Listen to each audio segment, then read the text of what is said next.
Lisa Frank vibes.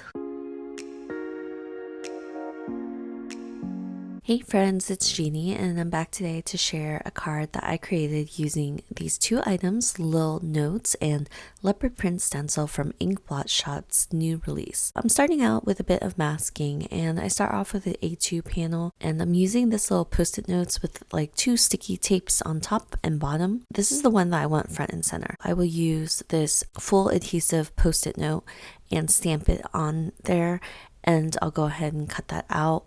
I'll do it really quickly and then I'll skip through the rest of my masking that I create for these stamps because it's repetitive. For any type of masking, whatever image that you want in the front and center is the one that you stamp out first. So you kind of work backwards. And then anything that you want behind, you'll continue on and stamp. So for that first image, it's masked off, as you can see from the post-it note. And then you'll stamp the other item on top of it. Once you remove the mask, it'll be actually behind that main sticky note. So I did this with the next one and I decided that I wanted to overlap a few of them, and then there's going to be two more on the other corners, but they won't be overlapping.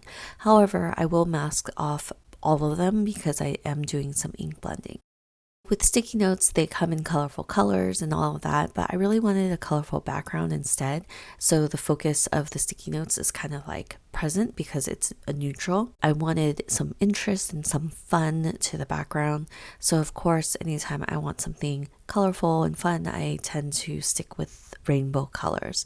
I did swap out the red for the pink and the blue for the teal just to change it up a little bit. It doesn't have to be perfect because I'll actually be going back on and adding a stencil on top of it and going over the colors with the same colors. This will create a tone-on-tone vibe to the background. It's super subtle. I didn't go super heavy on my second layer. I just wanted some type of interest in the background.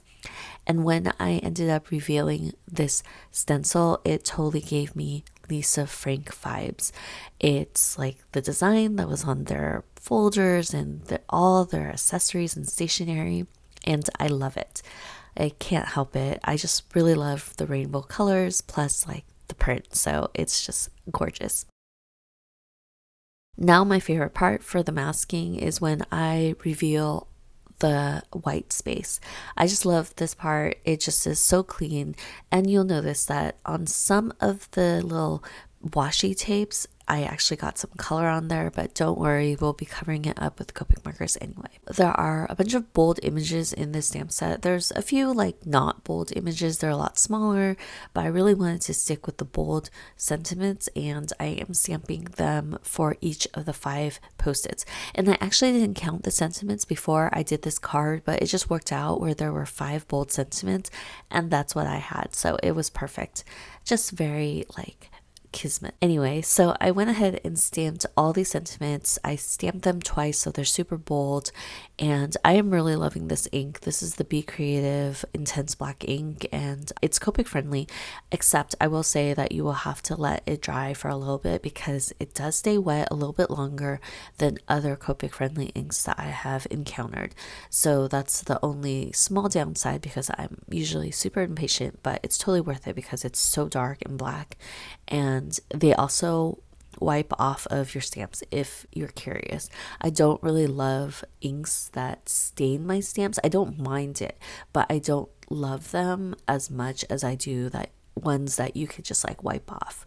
It's a weird little thing, but yeah. So I just did Copic coloring. It's super simple. I left all the colors on the screen so you can see them, and I decided to go in with colors for the little washi tapes that are holding up the little post-it notes as well. And I just kind of picked from the array of rainbow colors, and I kind of varied them. So orange is kind of at the bottom, purple that's like ink blended at the bottom is at the top, just so there's color everywhere.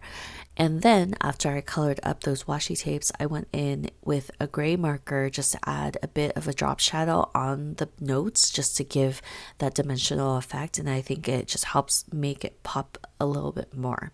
I also wanted to use the little doodles that is in the stamp set and decorate the little notes because I just thought it would be just more personalized, and I thought that it just added that something extra since there is a lot of white space on those notes because the sentiments are bold but there's like nothing else. Then, as an added touch, I decided to go in and add some patterns to the washi themselves. And I just went with a variety of different patterns, super simple, and I went in with the white gel pen. This particular pen is from Pear Blossom Press. It is part of their 3 essential pens line or whatever, and it comes in a 3-pack. There's a black, white, and gold, I think. I'll have it linked below if you're curious, but it worked really well. So yeah, that's it for this card. I hope you enjoyed it. It's a really fun one and gives all the Lisa Frank vibes. So I will see you guys next time with another video. Bye!